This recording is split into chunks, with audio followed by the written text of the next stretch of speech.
आप सब लोगों का अभिवादन। माइक ठीक है? वो ज़्यादा अच्छा हो तो 2 मिनट यहाँ फोटो वोटो खिंचवा लो, फिर वहाँ से बोलेंगे। बड़ा मन से आप सब लोग सुन रहे हैं इतनी देर से। और मैं देख रहा हूँ जो दाहिने बाएं जो लोग खड़े हैं, कुर्सियाँ खाली हैं, आप लोग भी अपना स्थान ग्रहण कर लें। दरअसल खाली कुर्सियों के बावजूद लोग बैठ नहीं रहे हैं। हिंदुस्तानी आदमी ऐसी किसी चीज़ पर बैठना ही नहीं चाहता जिस पे लेट नहीं सकता हो। हाँ।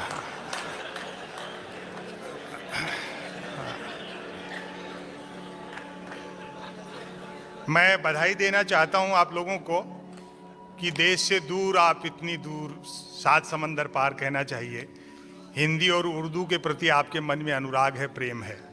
और यही चीज़ आदमी को जड़ों की तरफ लौटाती है कि चिड़िया कितने उड़े आकाश, दाना है धरती के पास। वाह!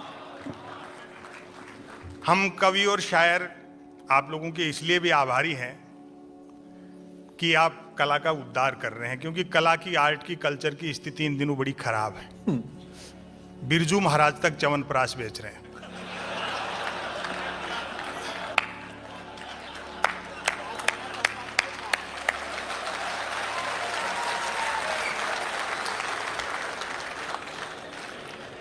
देश परिवर्तन के दौर से गुजर रहा है। मनमोहन सिंह जी बोलते नहीं थे, मोदी जी सुनते नहीं है।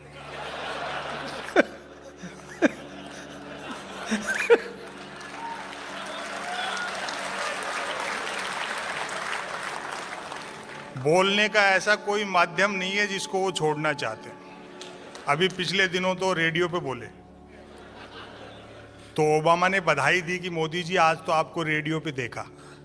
उबासी के बहाने भी किसी लड़की के दांत दिख जाते तो मैं 5-7 गजलें लिख मारता था, भले वो उबासी मुझको देख करके ले रही होती थी। और एक निवेदन कर दूं, बड़ी संख्या में माताएं बहनियां बैठी हैं। प्रकृति के, कुदरत के, सृष्टि के नियम बदल सकते हैं, औरत के प्रति पुरुष की मानसिकता नहीं बदल सकती। बात अच्छी लगे तो महिलाओं को ताली बजानी है, पुरुषों के खिलाफ बोल रहा हूं। प्रकृति के, कुदरत के, सृष्टि के नियम बदल सकते हैं, औरत के प्रति पुरुष की मानसिकता बदल ही नहीं सकती। मर्द की फितरत होती है, अर्थी के रास्ते में भी औरत मिल जाए तो 80 साल का मुर्दा भी वाइब्रेशन मोड पर आ जाता है। लेकिन इतना भी तय है कि शादी होते प्यार का बुखार उतर जाता है। जैसे ब्याह की कुनेन खाई, प्यार का मलेरिया उतर गया। मेरे एक मित्र ने प्रेम विवाह किया। प्यार के दौरान जिस लड़की के साथ जो कंकर झील में फेंके थे, शादी के बाद दाल में निकल रहे। और ताली तो आप इस बात पर बजाएंगे, जिस लड़की को लेकर भागा था अब उसको देखते ही भागता है। बहुत अच्छा। शादी के 3 दिन बाद मिला, मैंने कहा नया नया प्रेम विवाह किया, पत्नी लेकर सिनेमा जाए, सैर सपाटा करके मंदिर मंदिर भटकता है। बोले सुना यार, जोड़े ईश्वर बनाता है, बस उसी को ढूंढना है। ये वो त्याग और समर्पण का काम है। प्यार मोहब्बत में आदमी को अपना करियर तक दांव पर लगाना पड़ता है। मैं ऐसे कई लड़कों को जानता हूं जो कॉलेज के जमाने में मेरे साथ पढ़ते थे, जिन्होंने अपने बाप की गाड़ी कमाई से प्रेमिकाओं को जलेबी खिलाई, आजकल शहर के नामी हलवाई बने हुए हैं। और मेरे मित्र का त्याग तो प्रेम के मामले में महात्मा बुद्ध से भी बड़ा है। बुद्ध अपनी पत्नी और बेटे को सोता हुआ छोड़कर चले गए थे। वो रोज रात को इंतजार करता है कि लुगाई सोए तो घर में घुसूं।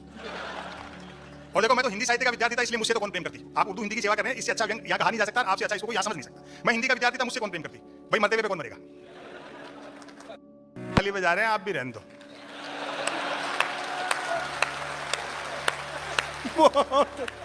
बहुत अच्छे। नहीं, ऐसे लगता है ना जैसे पूरी भीड़ का लोड 2-3 लोगों पे आ गया हो। मरते हुए पे कौन मरता? लेकिन मेरे साथ 2 चीजें ठीक थे। तो साहित्य का विद्यार्थी था तो भाषा अच्छी थी, दूसरा मैंने ट्रकों से शेरो शायरी उतार रखी। ट्रकों से तो प्रेम करने वाले मुझसे प्रेम पत्र लिखवाते थे, और मैं जिसके प्रेम पत्र लिख देता था उसके 2 नतीजे जरूर निकलते थे। या तो उसकी शादी हो जाती थी या फिर वो पिटता था। हालांकि बात एक ही है। अच्छा है, वाह, बहुत अच्छा है। आज भी कई मिलते हैं अपनी पत्नी और बच्चों के साथ में। हिंदुस्तानी आदमी आम दिन तो छोड़ो, 14 फरवरी को वैलेंटाइन डे आता है, उस दिन तक सुख से प्रेम नहीं कर सकता। 14 फरवरी को श्री राम सेना वाले तो ये कह देते हैं कि जो भी प्रेम करता हुआ मिला उसको पीटेंगे। और सरकार पुलिस को यह हिदायत दे देती कि देखो इस दिन कोई प्रेम से वंचित नहीं रह जाए। जो प्रेम करते हुए मिलते हैं उनको तो श्री राम सेना वाले पीटते हैं, जो नहीं करते हैं उनको पुलिस वाले पीटते हैं। ये प्रेम है क्या? कबीर को, सूर को, तुलसी को, मीरा को पढ़ो, गालिब, दाग और मीर को पढ़ो, मुनव्वर राणा जी, राहत इंदौरी जी और कुमार विश्वास को पढ़ो तो पता लगे प्रेम दर्शन का विषय, प्रदर्शन का विषय नहीं है। अच्छा है, बहुत अच्छा है। जिन नौजवानों के कंधों पर चुनौतियां हैं, देश की, समाज की, परिवार की, दोस्तों एक निवेदन कर दूं, प्यार मोहब्बत जैसी कोई बात नहीं है। मीडिया के बंधु देह के नाम पर एक देह का जाल फैला रहे हैं नेह के नाम पर। समय बदल गया, समा का स्थान ट्यूबलाइट ने ले लिया। परवाना जलने की गरज से जाता है तो छिपकली खा जाती है। जो देश के सामने चुनौतियां हैं, अभी बात कर रहे थे, एक तो साहब चुनाव में मीडिया ने बड़ी कलाकारी करी। ये जो मीडिया है, चाहे प्रिंट हो चाहे इलेक्ट्रॉनिक हो, दिखता दिए के साथ है लेकिन है हवा के साथ। वाह वाह वाह वाह, क्या बढ़िया बात है, वाह। चैनलों पर आधे समय तो नेता आते रहते हैं, आधे समय सांप बिच्छू भूत प्रेत, और हम लोग भी बड़े मन से देखते हैं कि चलो नेताओं से तो ठीक है। विजन के नाम पे टेलीविजन रह गया, और न्यूज चैनल आप देखो, उन पर जो बहस आती है, लगता है जैसे अवध के नवाब मुर्गे लड़ा रहे हो।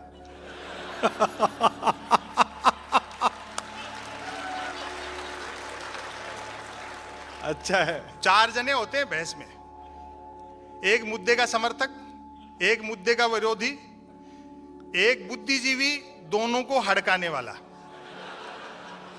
और तीसरा एंकर, तीनों को भड़काने वाला। और व्यंग पर तालियों से बता ना मुझे, तीनों को भड़काने वाला एंकर।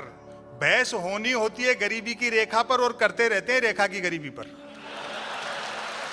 अच्छा है, बहुत अच्छा है, बहुत बढ़िया। ये टीवी चैनल वाले तो गरीबी के दृश्य भी तब तक नहीं दिखाते जब तक कोई स्पॉन्सर नहीं मिल जाता। आए है। पिछले 12-15 साल में इस इलेक्ट्रॉनिक मीडिया ने जो सबसे बड़ा अपराध किया हुआ है, देश में जूते बनाने वाले भूखे मर रहे हैं और जूते खाने वाले सेलिब्रिटी हो गए। थोड़ी बहुत उम्मीद अखबारों से जरूर है, लेकिन अखबार भी अब टेलीविजन से अपना कंपटीशन मानने लगे हैं। शब्द कम होते जा रहे हैं, चित्र बढ़ते जा रहे हैं। अखबार 3 चीजों के लिए पढ़े जा रहे हैं देश में: बिजली कटौती, उठावना और राशिफल।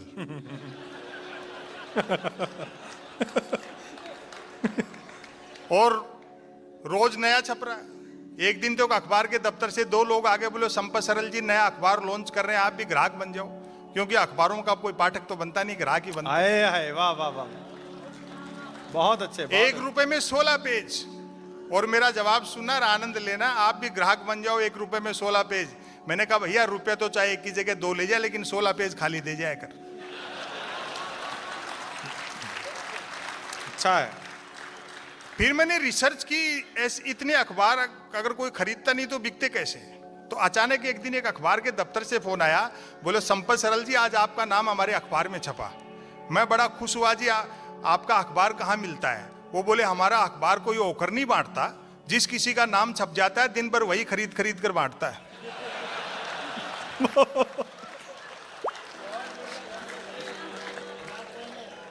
कहते हैं कि देश ने बड़ी तरक्की की, हम भी मानते हैं, लेकिन एक्सप्रेस हाईवे से 10 किलोमीटर नीचे उतरो, हिंदुस्तान आज भी वही है।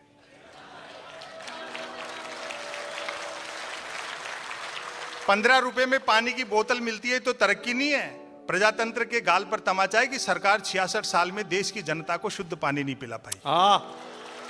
बहुत अच्छे, क्या बात है संपत जी, वाह। मुगालते में है ये लोकतंत्र के 4 स्तंभ और मीडिया। वक्त हिसाब लेता है, अंतिम बात कहूंगा, उसके बाद एक रचना शुरू करता हूं। समय किस तरह से हिसाब लेता है? हो सकता है कि हमारी संस्था के पवित्र मंच पर खड़े होकर के इससे आक्रामक व्यंग मैं नहीं कह सकता, क्या बात है? क्योंकि हमारे पास राइट टू रिकॉल नहीं है। हम हमारा आक्रोश व्यक्त कर सकते हैं। दोस्तों, जिन अंग्रेजों का सूरज नहीं डूबता था, उनके वायसराय और राजाओं की यूनिफॉर्म बैंडबाजी वाले पहनते।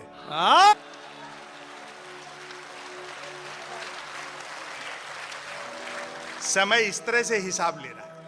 मैं एक रचना आप लोगों को सुना देता हूं, देखिए साहब। अभी तो मोदी जी कई देशों की यात्राएं करके आ रहे हैं, सबको आमंत्रित कर रहे हैं कि साहब हमारे यहाँ आ जाओ। लोग आने को भी तैयार है, लेकिन गांधी की लाठी का डर लगता है। तो फिर मोदी जी ने तरकीब निकाली, बोले भैया कल गांधी जयंती आ रही है, गांधी की लाठी को झाड़ू से बांध दो।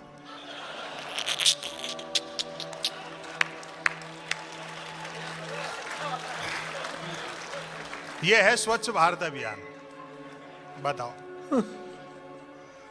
विदेशी जितने पूंजी निवेशक हैं वो सब जानते हैं कि शरद जोशी ने भी एक अच्छी पंक्ति कही है, हम भारतीयों को वह व्यक्ति उधार दे जिसका पुनर्जन्म में विश्वास हो।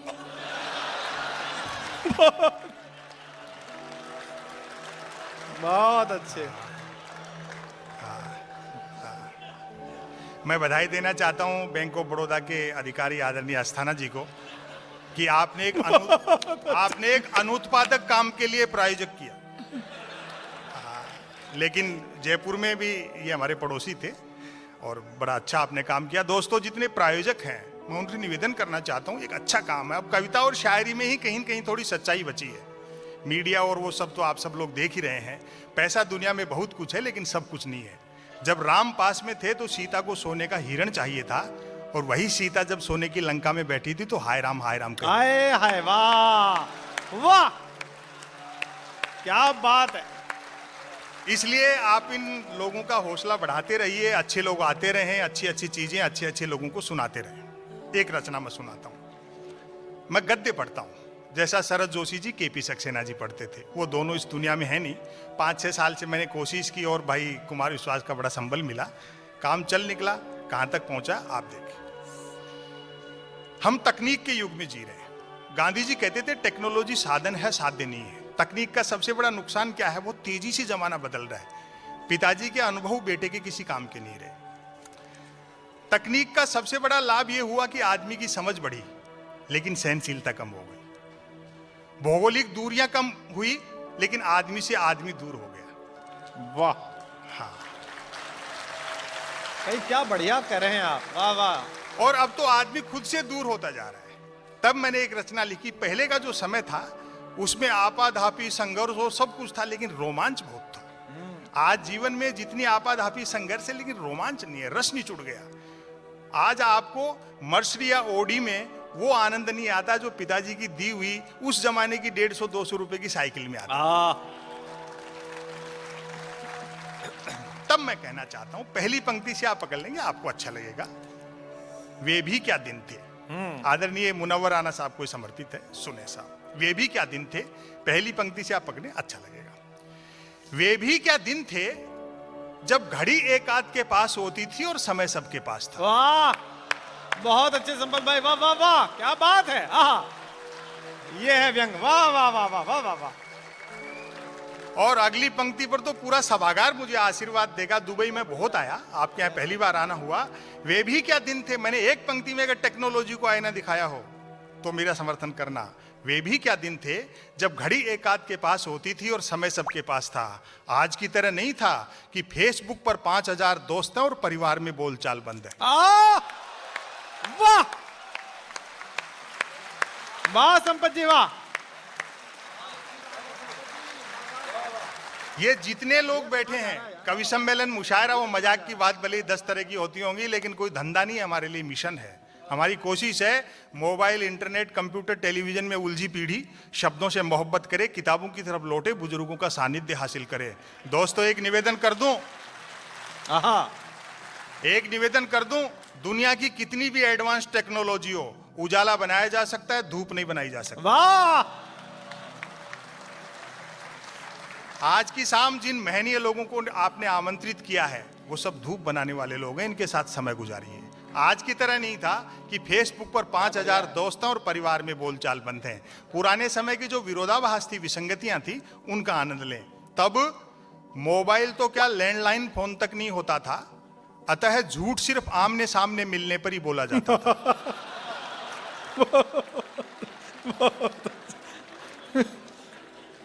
खान पान शुद्ध था और यादाश्त अच्छी थी। हर व्यक्ति को 7-7 पीढ़ियां याद रहती थी, अपनी भी और गाली गलौच होने पर दूसरों की भी। हमारी प्राथमिक शिक्षा तो ऐसी थी जिसमें शिक्षा प्राथमिक नहीं थी। छोटे छोटे गांवों से आप लोग पढ़े कहां, ऑक्सफोर्ड कैम्ब्रिज थोड़ी गए थे, लेकिन जीवन का अनुभव था। और अब तो डिग्री से बड़ा अनुभव होता है, ये हम सब लोग जानते हैं। बाकी राजनीति से सीखना चाहिए कि पढ़ लिख कर नवरत्न होने से अच्छा है अनपढ़ रह करके अकबर बनो।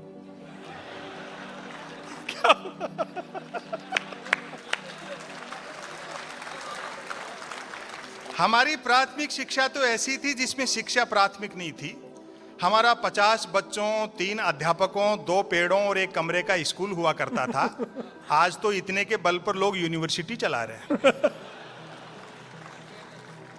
पढ़ाई लिखाई को लेकर कतई तनाव नहीं रहता था, क्योंकि हम विद्यार्थियों और अध्यापकों के बीच एक समझौता था कि सप्ताह में 3 दिन वे स्कूल नहीं आएंगे और 3 दिन हम। बच्चों को कितना तनाव देते हैं भाई, किस बात का तनाव है? हम कभी लोग कभी हमारे बच्चों को तनाव नहीं देते। जब तक पास होते रहेंगे, पढ़ने जाते रहेंगे, जिस दिन फेल हो जाएंगे खुद स्कूल खोल लेंगे। ये यूनिवर्सिटी। बोलचाल में राजस्थानी का इस्तेमाल होता था, लोक भाषा, मातृभाषा, जो हमने माँ से दादी से सीखी। अब तो हिंदी बोलने में भी शर्म आती है, उर्दू बोलने में शर्म आती है।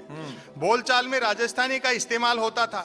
हिंदी सिर्फ शहरों तक सीमित थी और इतने देर गए रात को इस व्यंग को हिंदुस्तानी आदमी से अच्छा कोई समझ नहीं सकता। व्यंग सुने।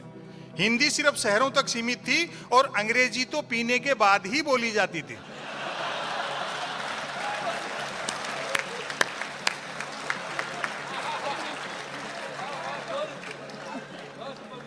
कई प्रकार के खेल कूद थे। अब तो बच्चे गेम के नाम पर वीडियो गेम खेलते हैं। बच्चे भी क्या करें, खो खो, कुश्ती और कबड्डी तो संसद विधानसभाओं में चले गए।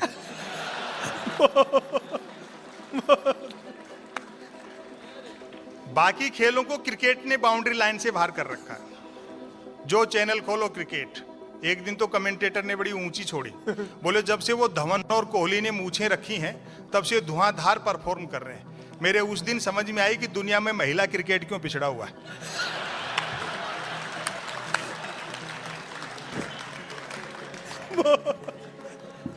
हालांकि क्रिकेट तब भी खेला जाता था, बैट का मालिक बैटिंग करता था और बॉल का मालिक बॉलिंग। फील्डर भी यही तो होते थे। बैट टच न होने पर फेंकी हुई गेंद फेंकने वाले को लानी पड़ती थी। एक ओवर कुल कितनी गेंदों का होगा ये गेंद का मालिक तय करता था। बल्लेबाज पहले गेंद पीटता था, फिर मूड के अनुसार भागकर या चलकर रन बनाता था, तत्पश्चात गेंद लाता था। और अब आपकी तालियां उठेंगी, ऐसा भी होता रहता था कि बल्लेबाज की दिन भर गेंद लाने की इच्छा नहीं रहती थी और वह दिन भर रन ही बनाता रहता था।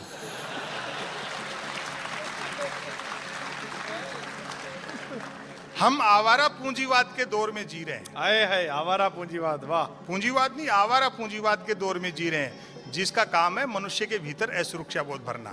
लाखों करोड़ों रुपया जमा है, उसके बावजूद चिंता रहती है कल क्या खाएंगे। आए हाय, वाह वाह वाह वाह। वार्डरोब अलमारी कपड़ों की भरी है और मनुष्य तय नहीं कर पाता कि पहनना क्या है। ये आवारा पूंजीवाद। बुजुर्ग लोगों के समर्पित करता हूं एक पंक्ति। लोग भूखे उठते तो थे किंतु भूखे सोते नहीं थे। आए हाय, वाह वाह वाह। महंगाई बिल्कुल नहीं थी, ईमान के अलावा सब कुछ सस्ता था। सस्ताई का अंदाजा आप इसी से लगा लें कि फिल्मों में हीरोइनों को पैसा कम मिलता था तो भी कपड़े पूरे पहनती थी। बहुत अच्छा, बहुत अच्छा।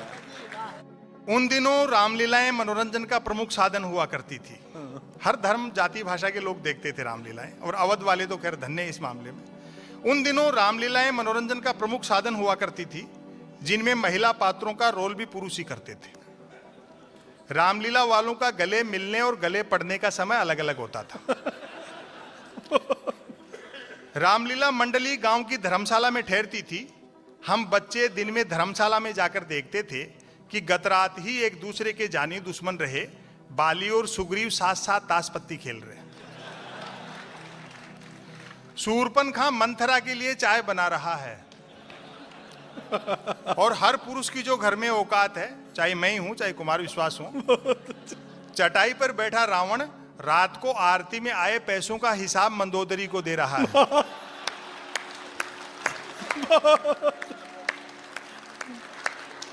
मैं तो जयपुर से कल शाम को आया, दुबई एयरपोर्ट पे उतरा, कई परिचित मिल गए, बोले संपत सरल जी आपको यूट्यूब पे सुनते हैं, फेसबुक पर पढ़ते रहते हैं, वैसे आप कहाँ के हो? मैंने कहा भैया शादी को 23 साल हो गए, कहीं के नहीं।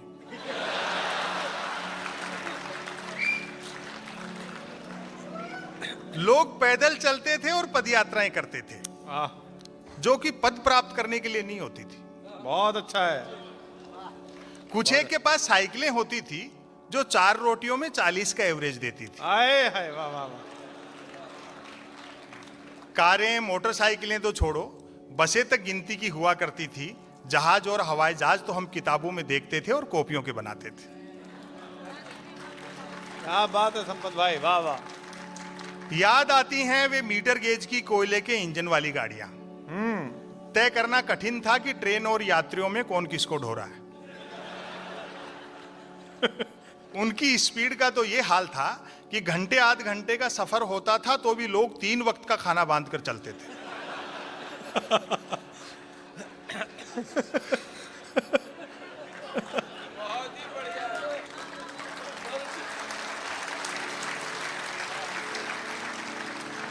ट्रेन में चढ़ने में जितना पसीना आता था उतरने में उससे अधिक आता था। यात्री काठ की सीटों पर काठ के उल्लू बने बैठे रहते थे। डिब्बे में डफली वालों का गाना बजाना चलता रहता था। और आदमी का मनोविज्ञान आप पकड़ ले, मुझे आशीर्वाद दे। डिब्बे में डफली वालों का गाना बजाना चलता रहता था। खड़े यात्री भजन पसंद करते थे और जिन्हें सीट मिल जाती थी वे गजल। बहुत अच्छे भाई, वाह, बहुत अच्छे भाई, बहुत अच्छे। लोग फरमाइशें करते रहते थे और डफली वाले गाते रहते थे। डफली वालों को पैसे देने का वक्त आता था तब फरमाइशें करने वाले खुद गाने लगते थे।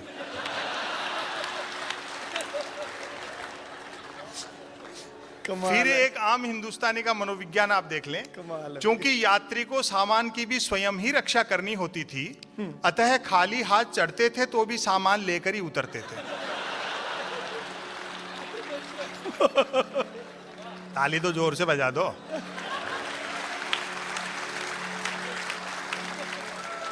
चिट्ठी पत्री का दौर था।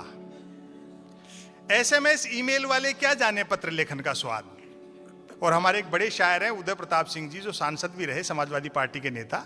उनका एक शेर है कि मोबाइलों के दौर के आशिक को क्या पता, रखते थे कैसे खत में कलेजा निकाल कर। चिट्ठी पत्री का दौर था। एसएमएस ईमेल वाले क्या जाने पत्र लेखन का स्वाद। पत्रों में व्याकरण अशुद्ध होते हुए भी आचरण शुद्ध होता था। वाह। मैंने तो स्वयं कई बार अपने पिताजी को चरण स्पर्श की जगह आशीर्वाद लिखा है। समापन की ओर बढ़ता हूं। बहुत अच्छा। खत लिखता हूं खून से स्याही ने समझना, अर्थात प्रेम पत्र लाल स्याही से लिखकर अपने खून से लिखा बताने का रिवाज तब भी था। परिणाम भी वैसा ही निकलता था। जिन्होंने वैसे प्रेम पत्र लिख लिख कर कबूतर उड़ाए थे, आज बेचारे शादीशुदा हैं और तोते उड़े हुए। शादी से याद आया, तब शादियों में व्यर्थ का धूम धड़ाका और दिखावा नहीं होता था। बस 2-4 बाराती बैंड पर बजती नागिन की धुन पर सपेरा नृत्य कर लेते थे। बहुत अच्छा। क्योंकि तब बीन बनाने के लिए रूमाल ही 2-4 बारातियों के पास होते थे।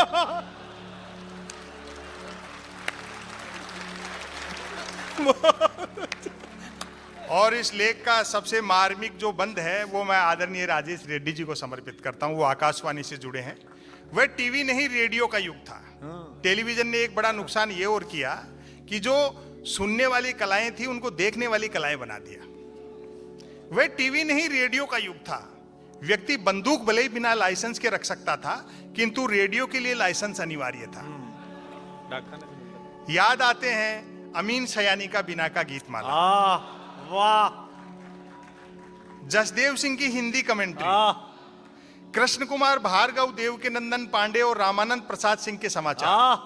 और अब आपकी समूह में तालियां उठेंगी। गर्दन झुकाकर बीबीसी तो ऐसे सुनते थे जैसे आज बीबी से सुनते। बहुत अच्छे, बहुत अच्छे। जिंदाबाद, जिंदाबाद। याद आते हैं अमीन सयानी का बिना का गीतमाला, क्या जसदेव सिंह की हिंदी कमेंट्री, कृष्ण कुमार भार्गव, देवकीनंदन पांडे और रामानंद प्रसाद सिंह के समाचार। गर्दन झुकाकर बीबीसी तो ऐसे सुनते थे जैसे आज बीबी से सुनते हैं। बड़ा मन से आपने सुना। अब मैं इस लेख का समापन करता हूं। समापन पर भरपूर तालियां बजा देना, वरना इसको फिर शुरू कर सकता हूं मैं। सच है, सच है, भरपूर तालियों से विदा करना। सच है, गन्ने का रस सूख जाए तो वह लाठी रह जाता है। तब हमारा जीवन कछुए की तरह था, आज हम खरगोश की तरह दो